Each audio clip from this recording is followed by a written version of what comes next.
Good morning, it's Wednesday, the 22nd of April. I'm Marit Gwyn, and this is Europe Today, your daily dose of news and analysis broadcast live here from Brussels. On today's show, Ukrainian President Volodymyr Zelensky has announced that the Druzhba oil pipeline has been repaired and can resume operation. It comes just in time for a gathering of EU ambassadors today in Brussels, where Hungary could drop its veto on the EU's €90 billion loan to Ukraine. Also, we'll have an exclusive interview with Luxembourg's Deputy Prime Minister Xavier Bettel. He reacts to yesterday's ruling from the EU's top court, which found Viktor Orban's anti-LGBTQ laws in Hungary in breach of the EU's values of equality and minority rights. And US President Donald Trump says he has extended the ceasefire with Iran until negotiations between both sides conclude. It came as the White House put Vice President J.D. Vance's trip to Pakistan for a second round of talks on hold. Amid the energy crisis, the EU says it could import jet fuel from alternative suppliers, such as the US, to avoid potential shortages. But first, to our top story this morning, because Kyiv says that the Druzhba pipeline, which was damaged in Ukraine 3 months ago, can now resume operation. It's set to end months of standoff pitting Hungary and Slovakia against Ukraine. Our correspondent, Sándor Síros, is with me in the studio to discuss the details. Sándor, good morning. This announcement from Zelensky yesterday that the Druzhba pipeline can now, in principle, return to operation could prove to be quite significant. Yes, I completely agree. So this is the pipeline that brings cheap Russian oil through Ukraine to Hungary and to Slovakia. And it has been shut down at the end of January by a Russian strike and has not been repaired ever since until yesterday. But yesterday, Zelensky announced the repair in a tweet. He said that Ukraine has completed repair work on the sections of the Druzhba oil pipeline that was damaged by a Russian strike. The pipeline can resume operation. Now, this step could end tensions between Hungary, Slovakia and Ukraine. And also this issue caused huge tensions in the European Union because Hungary blocked the EU's €90 billion aid package to Ukraine because of the Druzhba issue. Now everything can be fixed, hopefully. When the oil will start to flow, Hungary will lift its veto. It could happen today at the EU's ambassadors' meeting in Brussels. And right after, the Commission could send the money to Ukraine because they said that they did their paperwork already. We've been doing all the technical work on our side to make sure that once all the steps are in place, we will be losing no time. And Sándor, this obviously has caused a big political earthquake. When it comes to the politics behind this, how do you interpret this move now from Zelensky to unblock this? Well, we can only guess for the moment. What we know so far that Hungary and Slovakia from the beginning accused Ukraine of using the Druzhba issue for political blackmailing and to cut Russian oil flows to Europe. On the other hand, Ukraine also said that it's technically a very difficult issue to repair this pipeline and it could take months. But for the record, Zelensky said that he would not repair the pipeline in March, he said, because he's financing Russia's war. And it's also true that, Ukraine never accepted independent European experts on the ground to check the situation. But the timing is very interesting and very important. We are 10 days after the Hungarian elections. Viktor Orban, who has been absolutely hostile towards Ukraine, has been removed from the power, and Péter Magyar, who could be more flexible, will get the new government. So this could be a signal also from Ukraine to, in a way, settle this situation. I would like to have one final sentence on Orban, because it's very interesting what Orban is doing by lifting the veto. He's keeping his word, and he's also removing obstacles from the future government of Péter Magyar. Okay, Shandor, thank you so much for that. And we will be keeping an eye out, of course, for the outcome of that meeting of EU ambassadors later today.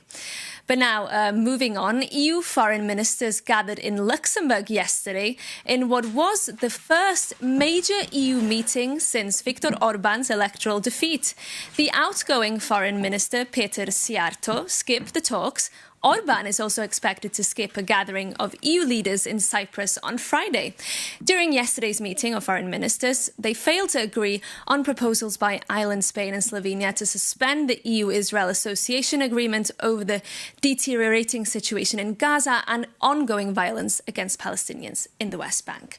Back from Luxembourg and joining me in the studio this morning is our correspondent Shona Murray. Shona, briefly bring us up to speed on that meeting yesterday and tell us about your interview with the Luxembourgish foreign minister. That's right. So EU foreign affairs ministers, the numbers weren't there to pass this proposal to suspend the Israel-EU Association Agreement in relation to alleged war crimes in Lebanon, also across Palestine. But there will be a proposal from Sweden and France to potentially ban goods from settlement areas. That will be looked at by Maros Šefčovič, the EU Trade Commissioner. But I also caught up with Xavier Bettel, who is Luxembourg's Foreign Affairs Minister. And at the time when we were chatting, the European Court of Justice emerged with this ruling which said that Viktor Orban's anti-LGBT law in Hungary back in 2021 was actually deemed a breach of EU law.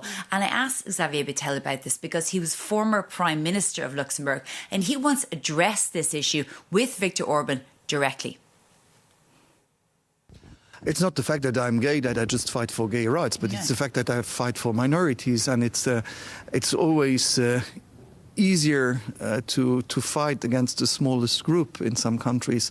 And for me, European Union is a peace project, but it's also a rule of law and the rights of minorities. And I don't like to teach other continents if on my own continent, in my own family, I have people blaming me for being gay. And as I told to Viktor Orban at that moment, it was not my choice. And the most difficult part of that was to accept myself and then to get blamed because I'm different for him. And, as I said, being gay is not a choice, but being homophobic is a choice. And to do politics by blaming someone reminds me seriously that how it starts also with Jewish people and then with gypsies and etc. So I want to be intolerant to intolerance. That's the only intolerance I accept, and I will fight for that. And I remember I told also in the meeting, and I shouldn't speak about the meetings, but I told to Viktor at that moment when he wants also a ban about in Hungary to speak a bit even about LGBTI questions, that I didn't become gay because I watched TV. What was Viktor Orban's response to you? Because you were equals, you were both prime ministers of your country. It was a very clear answer from Viktor, because usually he always answers, and he did not answer. He didn't say anything. And in the meeting room there was a silence when I took the floor. It was not in the agenda. And I took the floor. I asked Charles to be able to raise the topic, and I raised it. But and I'm not the gay prime minister. I'm prime minister, and I was prime minister, and I am gay. And it's just the fact that I wanted to tell him how I feel the situations for, in fact, the people who have no opportunity to tell it to him. That's the people living in his own country and being considered as not normal. But this is a momentous Foreign Affairs Council, because the last one back in February was just a torrid affair, because Peter Sziarto, the Hungarian foreign minister, who's not actually showing up here today, was blocking the €90 billion loan for Ukraine, blocking access to the European Peace Facility, blocking the sanctions, blocking progress on Ukrainian membership of the European Union. I'm very honest. As you know, I'm maybe the boss of diplomacy, but not the most diplomatic. But I'm always honest. I said to Peter that they moved in a direction where most of us are counting the days till the elections in Hungary are going to happen. And this is not good. You said that to Peter Sziarto at the last Foreign Affairs Council. And what did he say to you? No answer. But I meant it, that they moved in that direction. So they made it for most of us counting the days. And this is never good, when you just hope that there will be a change of government to be able to move on. And so that's the reason why I really promote for a lot of topics in foreign policies to be able to have a majority vote and not unanimity. This is not good when one country can block on foreign policy. We have today also later in the day discussions about the Middle East. I hope we will be able to have an agreement, but usually we are not even able to sanction settlers. And when we see what's happening in Palestine and in Israel and in the West Bank, it's a shame when we see what's happening in Lebanon. And this is where sometimes it's very frustrating. Just finally on the Strait of Hormuz, I mean, it sort of changes every hour. But from an EU, NATO perspective, what do you think can actually be done? But the fact is, to say NATO is a defensive. It's not an offensive union. It's a defensive union. If one country is attacked, that the other will help it. Article 5. For the moment, there is no attack against the NATO countries. It was an attack from NATO countries and also from Israel against Iran. That's the reality. We can't change the history. And we have not been consulted before to know if we would love to join or not to join. So I think we should not be part of the war, but if we can be part of the solution, that be something for the boats. And don't forget, we speak. A lot of countries are now just interested in petrol, but we should not forget that there is even humanitarian aid which is not able to go up. So there will be millions of people who won't get food because of it. So, and we cannot say we cannot let the Iranians decide of millions of people who need humanitarian support. Moving on now, US President Donald Trump has said overnight he will extend the ceasefire in the war on Iran until negotiations progress and Tehran puts forward a proposal. For more, we can bring in Euronews' Laila Humaira, who's in Doha for us this morning. Good morning, Laila. Great to have you on the show. Bring us up to speed, if you can, on what happened overnight. That's right, Marin. Good morning to you guys in Brussels as well. And we were watching very closely what was going to happen with these negotiation talks. And with the ceasefire deadline looming, as you said, President Donald Trump late on Tuesday, our time, posted to Truth Social. And here was what he had to say. We have been, and I quote, "We have been asked to hold our attack on the country of Iran. I have therefore directed our military to continue the blockade and remain ready and will therefore extend the ceasefire until such time as their proposal is submitted and discussions are concluded one way or the other," end quote. Now, that puts the ball back in Tehran's turf. There have been no official response from Iran as of yet, but that's where we stand, an extension to the ceasefire until Iran puts forward a proposal. And Laila, despite this truce now, the situation in the Strait of Hormuz remains very volatile. Yes, absolutely. And since Saturday, ships, tankers and oil vessels have essentially found themselves back to square one, idling in the waters of the Persian Gulf and the Gulf of Oman. We had the Iranian Foreign Minister Abbas Araghchi saying the U.S. blockade is an act of war. Meanwhile, U.S. naval forces have said that it's directed 28 vessels to turn around under this Iranian port blockade. They have also seized at least one Iranian-linked vessel in the Gulf waters and another in the Indo-Pacific region. But there's also been a development in the waters as well. In the last hour or so, the UK Maritime Trade Operations reported an incident northeast of Oman. And after that, the Iranian state media reported that it had enforced what it called maritime law on a container ship that had been ignoring repeated warnings. Okay, Laila Humaira there for us in Doha. Thank you so much for that update. But now, Sanna Marin became Finland's youngest prime minister at the age of just 34. During her tenure, she oversaw major shifts in Finland's foreign policy, including its accession to NATO in the wake of Russia's invasion of Ukraine. Our Europe editor Maria Tadeo sat down with Sanna Marin yesterday and started by asking her about Peter Magyar's victory over Orban in Hungary and what it could mean both for Hungary and the European Union. I think it gives hope to Europe, and I know that I am, and I know that many in Hungary and many in Europe are relieved with this outcome of the election, of the Hungarian parliamentary elections, because it also gives now much more space of solutions about Ukraine. We all know that Orban have Ukraine under his pressure on many occasions and many situations. So, of course, we hope that now things will flow forward. And also I think it's hope for Hungarian people. And of course you were Prime Minister of Finland. You sat at the European Council. You also sat with Viktor Orban. Over the past few weeks we've seen tapes that leaked of alleged conversations, and some of them caught on tape very openly, between the Hungarians and the Russians.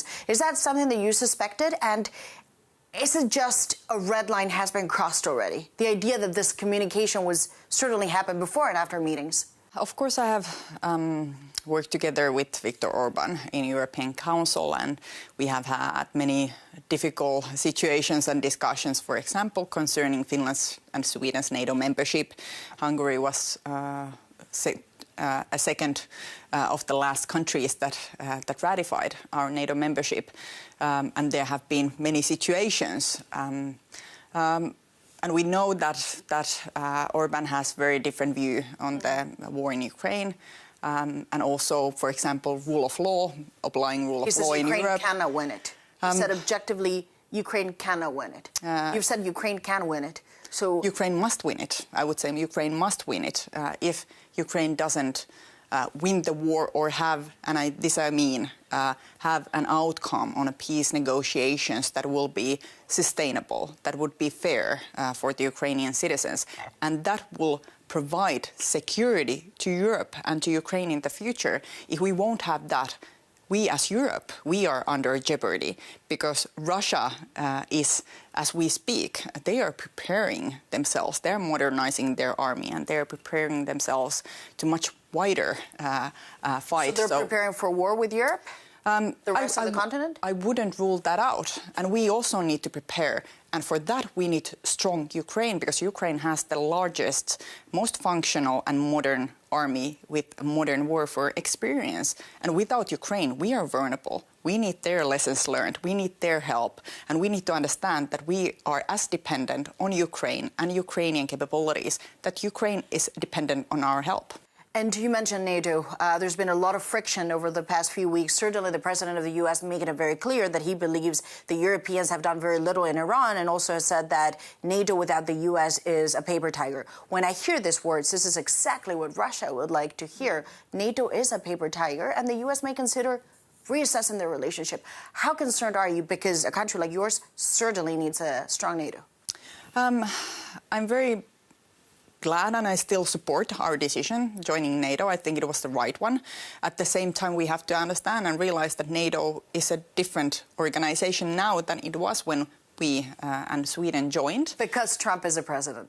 Because of the changing relationship between US and Europe. It has already changed, and it is changing, and this is a fact that we cannot escape. And it means that we need to focus on our own game. We cannot anymore only rely on the US presence and US capabilities. We have to build our own. And now we are speaking European defense capabilities and European unity, European military forces. And I think this is extremely necessary discussion. And we should also discuss more about the European nuclear deterrence. This is a discussion that I see happening already, and the necessity to have it. And you can watch the full interview with Sanna Marin tonight at 5:45 on our programme 12 Minutes With. Now, since Monday, tens of thousands of migrants have applied for legal status in Spain as part of the government's programme to regularise 500,000 undocumented migrants. Jakub Janis explains. The queues formed early on Monday morning. Almost 43,000 undocumented migrants have registered in just the first 3 days of Spain's new regularization scheme, starting a program that the government says could eventually grant legal status to 500,000 people. And the public debate has been polarized. Supporters cite economic necessity and social justice, while critics worry about public services and national identity. However, let's set aside the emotions for now and look at the facts. Spain is already home to 10 million people born abroad. That is 1 in 5 residents. And many of those applying for legal status come from Colombia, Venezuela or Morocco. They are a key part of the workforce, filling essential roles in agriculture, tourism and domestic care for the elderly. And regularization turns that shadow workforce into a formal contribution to the state. but also grants them access to public healthcare or legal labor protections. And this is the breakthrough. Usually, to get papers through a process called arraigo, undocumented migrants must prove they have been in Spain for 2 or 3 years. This scheme slashes that requirement to just 5 consecutive months. However, and that's important, we are talking about 1-year renewable residence permit, not full citizenship. It does not grant the right to vote in general elections or provide an immediate path to nationality, and individuals with criminal records will not qualify. And the plan has already caused major friction in Brussels. Spanish residency permit is effectively a Schengen pass, allowing free travel across Europe for 90 days in any 180-day period. EU officials worry that this could act as a pull factor, undermining the bloc's new, stricter crackdown on irregular migration. However, one thing is certain. Spain will either become a laboratory for a shrinking continent or break European solidarity in this most divisive issue in the EU.